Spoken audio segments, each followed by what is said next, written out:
Get comfortable, ladies and gentlemen. Open your ears, sit back and relax, and get set for an unbelievable revelation tonight. You're going to want copies of this tape of The Hour of the Time. I'm William Cooper. Ah, yes, the seed that lies beneath the snow in the springtime becomes the rose. I'm going to begin tonight's broadcast, ladies and gentlemen, by reading a portion of the introduction of a book entitled Born in Blood by John J. Robinson, The Lost Secrets of Freemasonry. Now, you should seek out this book, purchase it, and read it. It is a wonderful addition to your own library. And I begin now. Quote, "The research behind this book was not originally intended to reveal anything about Freemasonry or the Knights Templar. Its objective had been to satisfy my own curiosity about certain unexplained aspects of the Peasants' Revolt in England in 1381, a savage uprising that saw upwards of 100,000 Englishmen march on London. They moved in uncontrolled rage, burning down manor houses, breaking open prisons, and cutting down any who stood in their way. One unsolved mystery of that revolt was the organization behind it. For several years, a group of disgruntled priests of the lower clergy had traveled the towns, preaching against the riches and corruption of the church. During the months before the uprising, secret meetings had been held throughout central England by men weaving a network of communication. After the revolt was put down, rebel leaders confessed to being agents of a, quote, great society, unquote, said to be based in London. So very little is known of that alleged organization that several scholars have solved the mystery simply by deciding that no such secret society ever existed. Another mystery was the concentrated and especially vicious attacks on the religious order of the Knights Hospitaller of St. John, now known as the Knights of Malta. Not only did the rebels seek out their properties for vandalism and fire, but their prior was dragged from the Tower of London to have his head struck off and placed on London Bridge, to the delight of the cheering mob. There was no question that the ferocity unleashed on the crusading Hospitallers had a purpose behind it. One captured rebel leader, when asked the reasons for the revolt, said, quote, "First and above all, the destruction of the Hospitallers," unquote. What kind of secret society could have had that special hatred as one of its primary purposes? A desire for vengeance against the Hospitallers was easy to identify in the rival crusading order of the Knights of the Temple of Solomon in Jerusalem. The problem was that those Knights Templar had been completely suppressed almost 70 years before the Peasants' Revolt, following several years during which the Templars had been imprisoned, tortured, and burned at the stake. After issuing the decree that put an end to the Templar order, Pope Clement V had directed that all of the extensive properties of the Templars should be given to the Hospitallers. Could a Templar desire for revenge actually have survived underground for 3 generations? There was no incontrovertible proof, yet the only evidence suggests the existence of just one secret society in 14th century England. Just one. The society that was or would become the Order of Free and Accepted Masons. There appeared to be no connection, however, between the revolt and Freemasonry, except for the name or title of its leader. He occupied the center stage of English history for just 8 days, and nothing is known of him except that he was the supreme commander of the rebellion.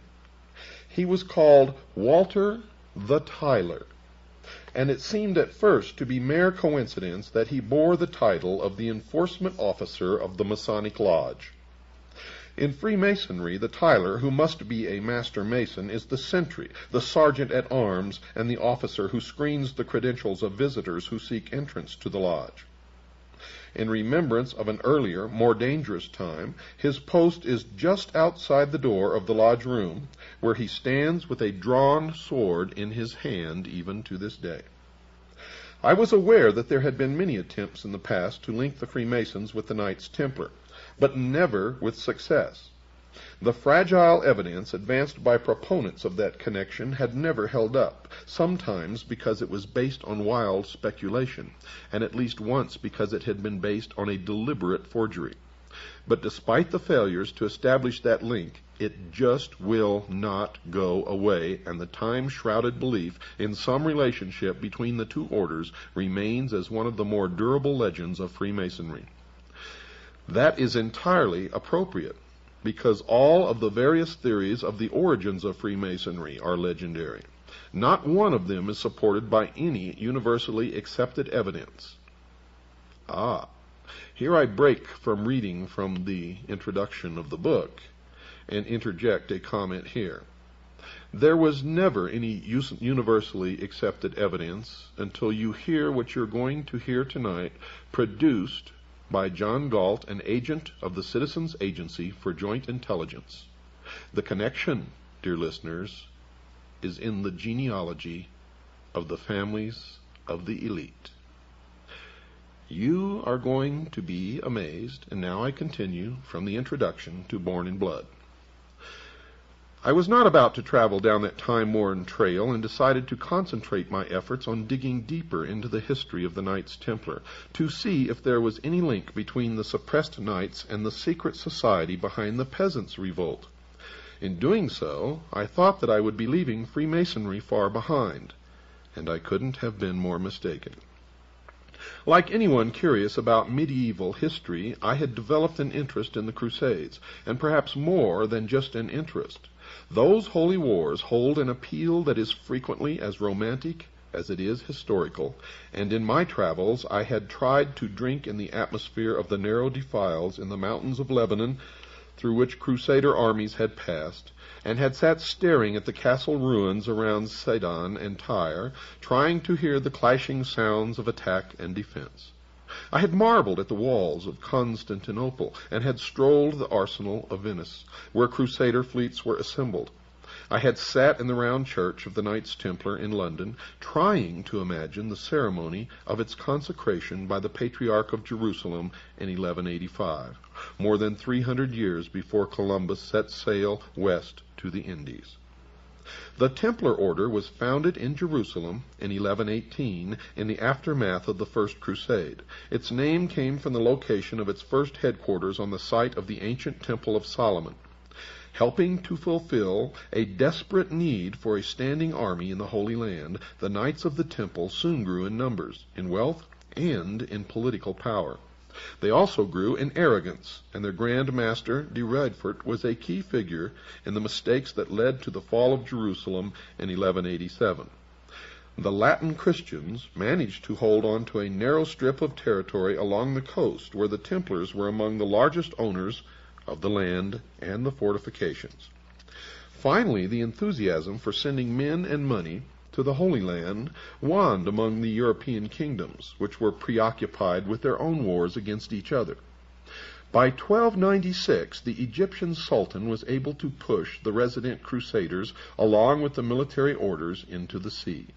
The Holy Land was lost, and the defeated Knights Templar moved their base to the island kingdom of Cyprus, dreaming of yet one more crusade to restore their past glory.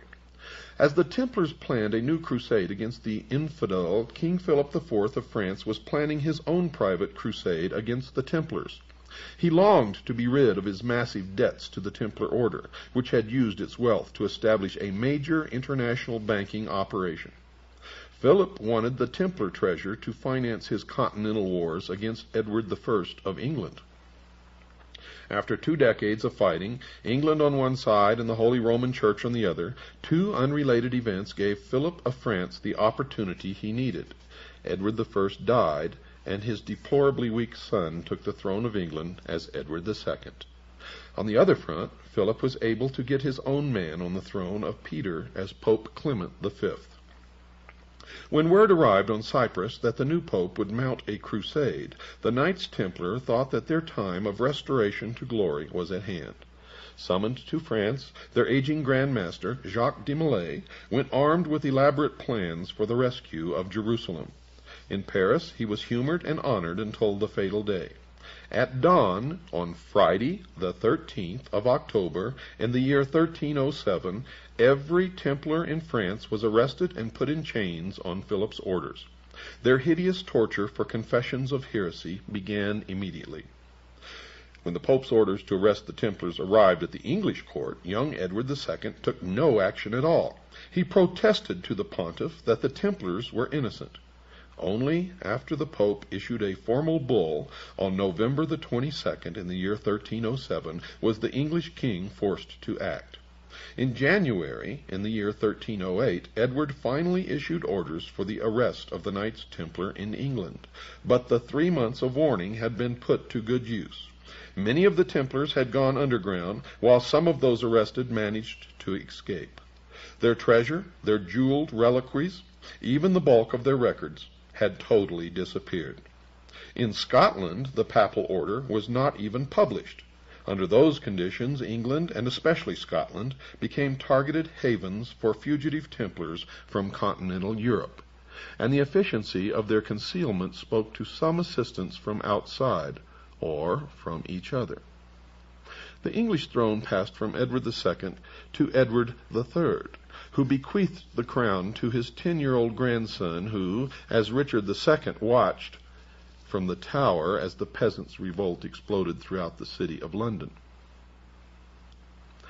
Much had happened to the English people along the way. Incessant wars had drained most of the king's treasury, and corruption had taken the rest. 1/3 of the population had perished in the Black Death, and famine exacted further tolls. The reduced labor force of farmers and craftsmen found that they could earn more for their labor, but their increased income came at the expense of land-owning barons and bishops, who were not prepared to tolerate such a state of affairs. Laws were passed to reduce wages and prices to pre-plague levels, and genealogies were searched to reimpose the bondage of serfdom and villeinage on men who thought themselves free. The king's need for money to fight his French wars inspired new and ingenious taxes. The oppression was coming from all sides, and the pot of rebellion was brought to the boil. Religion didn't help either. The landowning church was as merciless a master as the landowning nobility. Religion would have been a source of confusion for the fugitive Templars as well.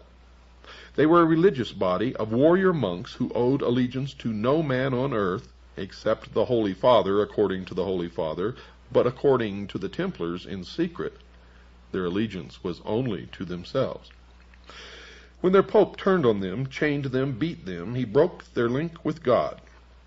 In 14th century Europe, there was no pathway to God except through the Vicar of Christ on earth. If the Pope rejected the Templars, and the Templars rejected the Pope, they had to find a new way to worship their God, at a time when any variation from the teachings of the established church was blasted as heresy. That dilemma called to mind the central tenet of Freemasonry, which requires only that a man believe in a supreme being, with no requirements as to how he worships the deity of his choice. In Catholic Britain, such a belief would have been a crime, but it would have accommodated the fugitive Templars who had been cut off from the universal church.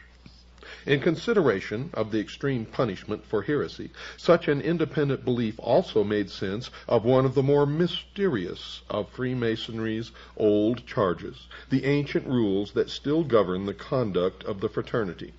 The charge says that no Mason should reveal the secrets of a brother that may deprive him of his life and property. That connection caused me to take a different look at the Masonic old charges. They took on new direction and meaning when viewed as a set of instructions for a secret society created to assist and protect fraternal brothers on the run and in hiding from the church. That characterization made no sense in the context of a medieval guild of stonemasons, the usual claim for the roots of Freemasonry. It did make a great deal of sense, however, for men such as the fugitive Templars, whose very lives depended upon their concealment.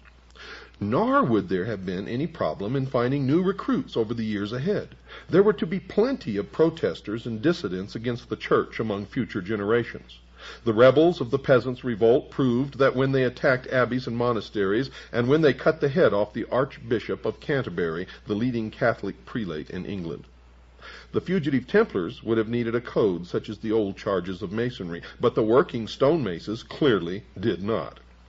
It had become obvious that I needed to know more about the ancient order of free and accepted Masons. The extent of the Masonic material available at large public libraries surprised me, as did the fact that it was housed in the Department of Education and Religion. Not content with just what was generally available to the public, I asked to use the library in the Masonic Temple in Cincinnati, Ohio. By the way, folks, Cincinnati, Ohio is an extremely important location in this country, the United States. I told the gentleman there that I was not a Freemason, but wanted to use the library as part of my research for a book that would probably include a new examination of the Masonic order. His only question to me was, quote, "Will it be fair?" unquote.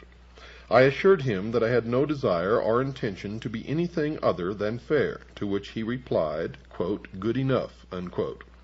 I was left alone with the catalog and the hundreds of Masonic books that lined the walls. I also took advantage of the publications of the Masonic Service Association at Silver Springs, Maryland. Later, as my growing knowledge of Masonry enabled me to sustain a conversation on the subject, I began to talk to Freemasons. At first, I wondered how I would go about meeting 15 or 20 Masons, and if I could meet them, would they be willing to talk to me? The first problem was solved as soon as I started asking friends and associates if they were Masons. There were 4 in one group I had known for about 5 years, and many more among men I had known for 20 years and more, without ever realizing that they had any connection with Freemasonry. As for the second part of my concern, I found them quite willing to talk, not about the secret passwords and hand grips, by then I already knew them, but about what they had been taught concerning the origins of Freemasonry and its ancient old charges. They were as intrigued as I about the possibilities of discovering the lost meanings of words, symbols, and ritual for which no logical explanation was available, such as why a Master Mason is told in his initiation rites that, quote, "This degree will make you a brother to pirates and corsairs," unquote. And folks, I'll explain that to you a little later. We agreed that unlocking the secrets of those Masonic mysteries would contribute most to unearthing the past, because the loss of their true meanings had caused the ancient terms and symbols to be preserved intact, less subject to change over the centuries or by adaptations to new conditions. Among those lost secrets were the meanings of words used in the Masonic rituals, words like Tyler, Cohen, Dugard, and Jewess. Masonic writers have struggled for centuries without success to make those words fit with their preconceived conviction that Masonry was born in the English-speaking guilds of medieval stonemasons. Now I would test the possibility that there was indeed a connection between Freemasonry and the French-speaking Templar order by looking for the lost meanings of those terms, not in English, but in medieval French. The answers began to flow, and soon a sensible meaning for every one of the mysterious Masonic terms was established in the French language. It even provided the first credible meaning for the name of Hiram Abiff, the murdered architect of the Temple of Solomon, who is the central figure of Masonic ritual. The examination established something else as well. It is well known that in 1362 the English courts officially changed the language used for court proceedings from French to English. So the French roots of all the mysterious terms of Freemasonry confirmed the existence of that secret society in the 14th century, the century of the Templar suppression and the peasants' revolt. With that encouragement, I addressed other lost secrets of Masonry: the circle and mosaic pavement on the lodge room floor, gloves and lambskin aprons, the symbol of the compass and the square, even the mysterious legend of the murder of Hiram Abiff. The rule, customs, and traditions of the Templars provided answers to all of those mysteries. Next came a deeper analysis of the old charges of ancient Masonry that define a secret society of mutual protection. What the, quote, lodge, unquote, was doing was assisting brothers in hiding from the wrath of church and state, providing them with money, vouching for them with the authorities, even providing the, quote, lodging, unquote, that gave Freemasonry the unique term for its chapters and their meeting rooms. There remained no reasonable doubt in my mind that the original concept of the secret society that came to call itself Freemasonry had been born as a society of mutual protection among fugitive Templars and their associates in Britain, men who had gone underground to escape the imprisonment and torture that had been ordered for them by Pope Clement V. Their antagonism toward the Church was rendered more powerful by its total secrecy. The suppression of the Templar order appeared to be one of the biggest mistakes the Holy See has ever made. In return, Freemasonry has been the target of more angry papal bulls and encyclicals than any other secular organization in Christian history. Those condemnations began just a few years after Masonry revealed itself in 1717 and grew in intensity, culminating in the bull Humanum Genus, promulgated by Pope Leo XIII in 1884. In it, the Masons are accused of espousing religious freedom, the separation of church and state, the education of children by laymen, and the extraordinary crime of believing that people have the right to make their own laws and to elect their own government, quote, according to the new principles of liberty, unquote. You see, folks, and this is an aside, all of our forefathers who established this country were Freemasons, and their intent is spelled out in Latin on the reverse of the Great Seal of the United States of America, where it plainly says, Novus Ordo Seclorum, the New World Order. And I will interpret all of the meaning of the symbols on that great seal according to their true meaning, and not the meaning that you will read in certain disinformation books written by Freemasons to steer you down the wrong road. Such concepts are identified along with the Masons as part of the kingdom of Satan. The document not only defines the concerns of the Catholic Church about Freemasonry at that time, but in the negative, so clearly defines what Freemasons believe that I have included the complete text of that papal bull as an appendix to this book, and I urge you all to get this book and read it. Finally, it should be added that the events described here were part of a great watershed of Western history. The feudal age was coming to a close. Land and the peasant labor on it had lost its role as the sole source of wealth. Merchant families banded into guilds and took over whole towns with charters as municipal corporations. Commerce led to banking and investment, and towns became power centers to rival the nobility in wealth and influence. The universal church, which had fought for a position of supremacy in a feudal context, was slow to accept changes that might affect that supremacy. Any material disagreement with the church was called heresy, the most heinous crime under heaven. The heretic not only deserved death, but the most painful death imaginable. Some dissidents run for the woods and hide, while others organize. In the case of the fugitive Knights Templar, the organization already existed. They possessed a rich tradition of secret operations that had been raised to the highest level through their association with the intricacies of Byzantine politics, the secret ritual of the assassins and the Rashaniya, and the intrigues of the Moslem courts, which they met alternately on the battlefield or at the conference table. The Church, in its bloody rejection of protest and change, provided them with a river of recruits that flowed for centuries. More than 600 years have passed since the suppression of the Knights Templar, but their heritage lives on in the largest fraternal organization ever known. And so the story of those tortured crusading knights, of the savagery of the peasants' revolt, and of the lost secrets of Freemasonry becomes the story of the most successful secret society in the history of the world. I've got to take a break, folks. Don't go away. I'll be right back after this very short pause. When a star is born, it possesses a gift or two. Spurned by God in the form of the Vicar of Christ on earth, the Pope, and spurning God in their turn, the Knights Templars banded together in secret and formed what was to become known as Freemasonry. Now the legend goes that Freemasonry sprang up from ancient stone-cutters' guilds and the men who built the stone buildings of the age. But Freemason actually comes from the French, Free Mason, which literally means the sons of light. Which light? Well, certainly in researching the problem, it is not the light of Christ. It is the light of the fallen angel of light. For when they were forsaken by the church, by Christ's vicar on earth, the Pope, they spurned God and turned to Lucifer.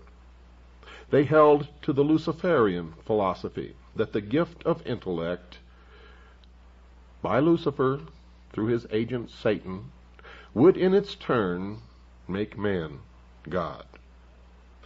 These men were always on the run. They took the hidden Templar wealth and built a financial empire that stands to this day as the most powerful on the earth.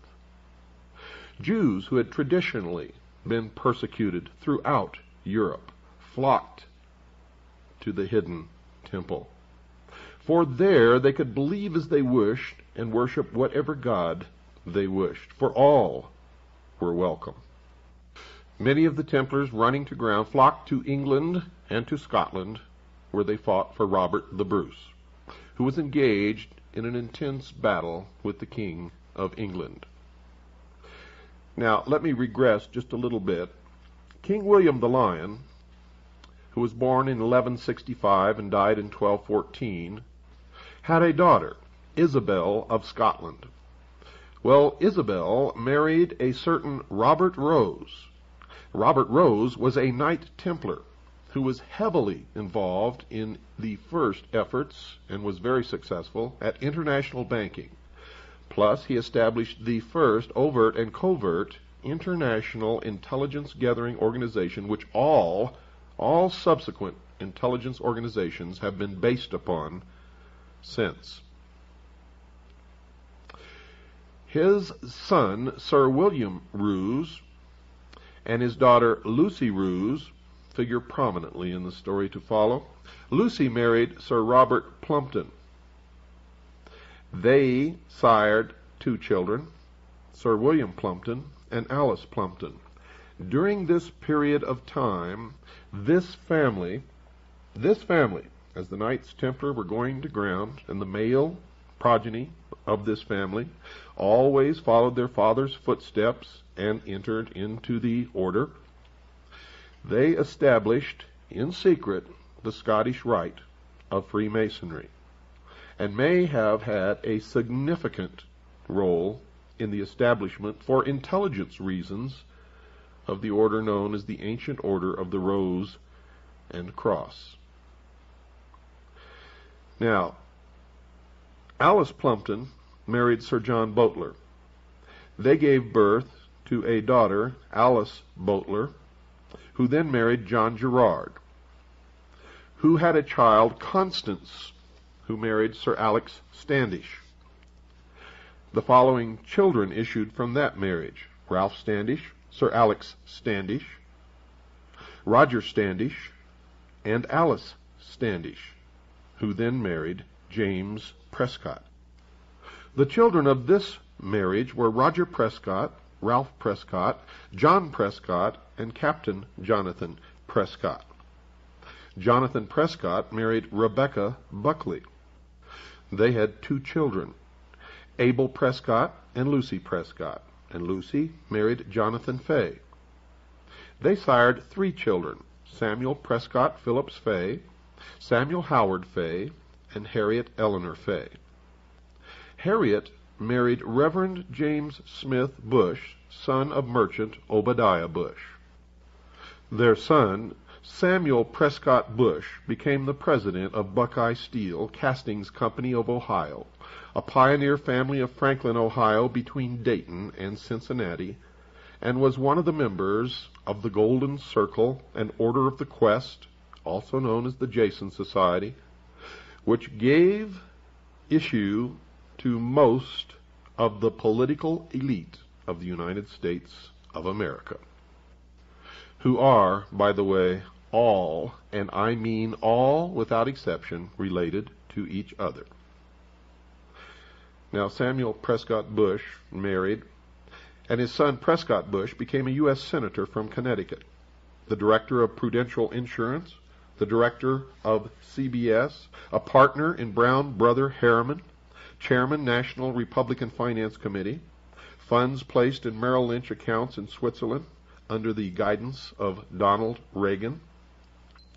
When he married, that marriage gave issue to the following: Prescott Bush II, an investment banker indicted for fraudulent banking practices; George Bush, chairman of Zapata Oil from 1963 to 64, chairman of the Republican Party, Harris County, Texas, when John F. Kennedy was killed; delegate to the GOP National Convention, 1964, 1968 member of the 90th and 91st Congress from Texas. From 1965 to 66, Nixon appointed Bush as ambassador to the United Nations to deal with China.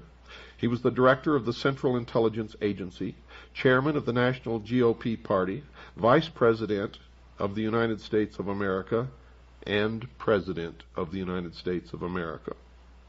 4 other children were William H. Bush, James Bush, Jonathan Bush, and Nancy, who married Alex Ellis. The issue of George and Barbara Bush was Dorothy, who married William LeBond, John Ellis Bush, Neil Bush, son of the director of CIA, becomes director of Silverado Savings and Loan and launders CIA drug money. Silverado loses over $100 million and Neil goes unpunished. And the 2 other children, Marvin Pierce Bush and George Bush II. Folks, this intelligence was gathered by one of our agents, codenamed John Galt, who spent literally years in dusty libraries and books of genealogy. And I'm not going to tell you which libraries or how he arrived at this information, but it has been checked. It is absolutely accurate, and this is just one portion of the pedigree of George Bush, who's literally related to most of the royal families of Europe. Now, you can have a copy of this chart if you want it. I'll tell you how to get it later, so have your pencils and paper ready. And I'm going to tell you exactly where the money goes. 1/2 of the money goes to help pay for the airtime here. The other half goes to our agent, John Galt, to pay for the years of toil in dusty library books that nobody ever looks in, tracing genealogy. And folks, this is only one of the charts that he has furnished to us, along with other agents of the Citizens Agency for Joint Intelligence who are engaged in the exact same research. And we have found that our most productive connections of the secret societies, the royal families, and what's happening in the world today is through genealogy. We have found a direct connection between the Peasants' Rebellion in England, the French Revolution, the Ronald Reagan and George Bush political campaign, and the George Bush political campaign. As far as the Peasants' Rebellion goes, the Encyclopedia Britannica calls it a, quote, curiously spontaneous rebellion. Barbara Tushman, in her 14th century history, A Distant Mirror, said that the rebellion spread, quote, with some evidence of planning. Winston Churchill went even further. In his work, The Birth of Britain, he wrote, quote, throughout the summer of 1381 there was a general ferment. Beneath it all lay organization. Agents moved around the villages of central England in touch with a, quote, great society, unquote, which was said to meet in London. The spark of rebellion was being fanned vigorously, and finally the signal was given. Even though he had been arrested, excommunicated, and even now was a prisoner in the ecclesiastic prison at Maidstone in Kent, letters went out from priest John Ball and from other priests who followed him. Clerics were then the only literate class, so letters must have been received by local priests and were obviously intended to be shared with or read aloud to others. They all contained a signal to act now, which could put to rest the concept that the rebellion was simply a spontaneous convulsion of frustration that just happened to affect 100,000 Englishmen all at the same time. This from a letter from John Ball. In it he says, quote, John Ball gritteth you well all and doth yo to understand he hath rungen your bell. Now right and might, while and skyle, God speed every dale, which means ideal. Now is time, unquote. From priest Jake Carter, quote, you have great need to take God with you in all your deeds, for now is time to be war, unquote. From priest Jake Truman, quote, Jake Truman doth you to understand that falseness and guile have reigned too long, and truth hath been set under a lock, and falseness reigneth in everilk flock. God do bote, for now is time, unquote. Now you'll notice that in every one of those quotes there was one phrase that stands out, and that phrase is now is time. One letter from John Ball, quote, St. Mary Priest, unquote, is worth quoting in its entirety. Even with the medieval English spelling, the meaning will be clear. Lechery and gluttony were frequent points in his accusations of high church leaders. Quote, John Ball sent Mary Priest great well all manner men, bides him in the name of the Trinity. Father and Son and Holy Ghost stand mainly together in truth, and helpes truth, and truth shall help you. Now reigneth pride in prize, and covets is hold, wise and lechery, withouten shame, and gluttony withouten blame. Envy reigneth with treason, and sloth is take in great season. God do bote, for now is time. Amen. Unquote. Now, folks, if you research the history of the French Revolution, you will hear that the spark, the word that spread through the country like wildfire, that ignited the rebellion in France, was, quote, now is the time. Literally the same phrase. Some say that in the American Revolution the same phrase was heard, and we find mention of it in several texts, but not like it was heard in the Peasants' Revolt in England, and not like it was heard in the French Revolution. But it was heard again in modern times. It was the campaign slogan of the Bush-Reagan campaign and was used again in the Bush campaign. Now is the time. Now is the time. One famous photograph, staged by George Bush and selected by George Bush for publication in Life magazine, shows him lying in bed holding the pyramid with the capstone in place, signaling to Masons, Freemasons, and members, the priests, of the mystery schools around the world, that he is the one who will bring into fruition their ages, centuries, millennia-old dream of the New World Order. In our search for the Templars, we have followed them right to their gravestones. And on some of their gravestones, it shows the knight leaning back, reclining, with his feet resting up on a dog, denoting that he is the master. On most of the tombstones, however, we have found something unexpected: the skull and crossbones. Now, when the Knights Templars were persecuted, the fleet, they had vast fleets, an entire navy, disappeared. And no one, at least no one in the establishment historian group, claims to know where they went. But we have found them, folks. They became the pirates and hoisted their symbol of the skull and bones to the yardarm. They became the vast fleet of pirates who roamed the seas of the world and terrorized nations, navies, and merchantmen.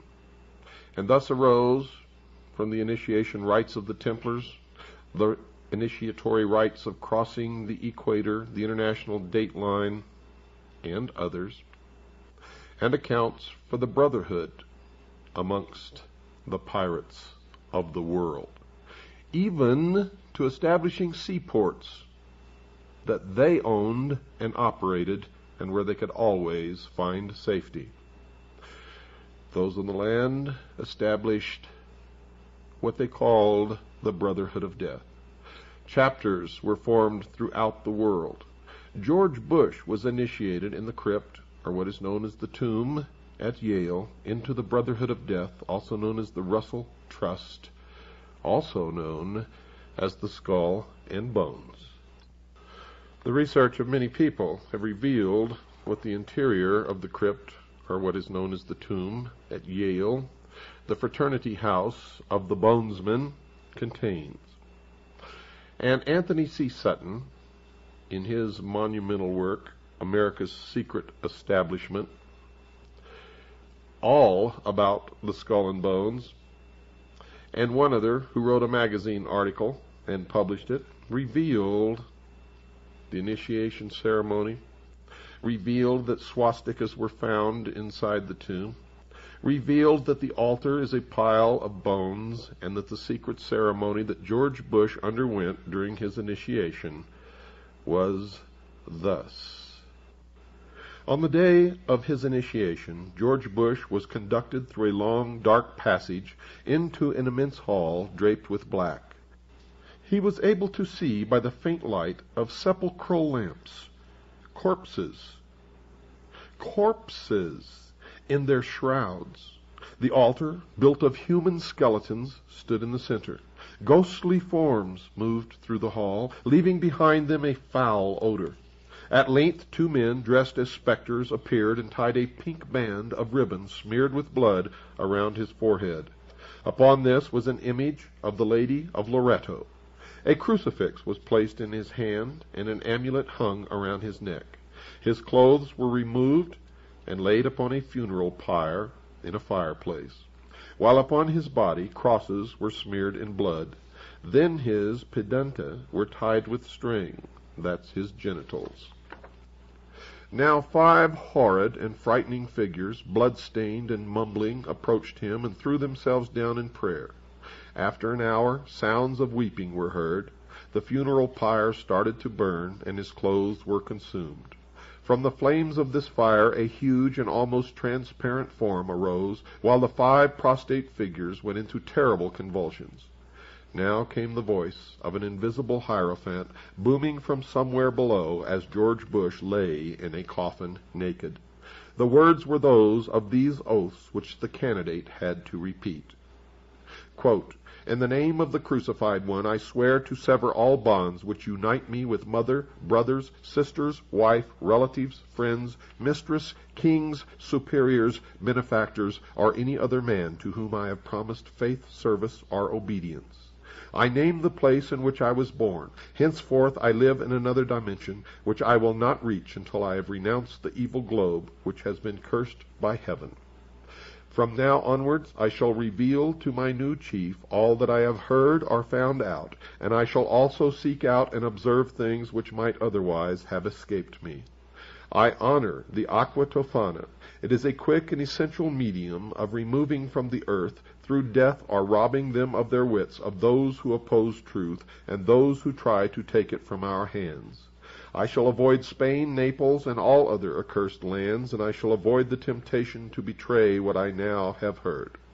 Lightning will not strike as rapidly as the dagger, which will reach me wherever I may be, should I betray my initiation."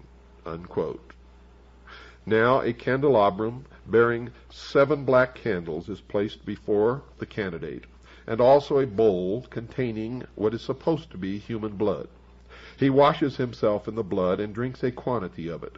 The string around his genitalia is removed. He is placed in a bath to undergo complete ablution. After this, he eats a meal composed of vegetables. At this time, he is given his new name, by which he will be known to all of the others in the order, the Brotherhood of Death. And with the completion of his initiation, George Bush joined all of the male members of his family in a long line of ancestry, traced from Robert Bruce to the modern day. He took his place in the order, the Knights Templar, Freemasonry, and has worked diligently to fulfill his role in the completion of the plan, the great work, the formation of the New World Order, the one-world totalitarian socialist state, the destruction of all existing nation-states, all existing religions, and enslavement of the mob. The very highest degrees of the order show that the rationalism and materialism of the thinkers who developed it were determined to stamp out belief in religion. God and any faith in a deity, the initiate was told, were human inventions and had no real meaning. Subsequently, this was developed further, and the member who arrived at the highest position, that of Rex or king, learned that he was now equal to a king, and that all men were capable of equal advancement. Hence the need for kings over ordinary mortals was an illusion, and at the highest rank the title of Rex Mundi, or King of the World, is assumed. If you would like to get this genealogy, folks, if you're a CAGI member, it's $5. Send it in to the address that you'll hear at the end of this broadcast. For everybody else, it's $10. Good night, and God bless each and every single one of you.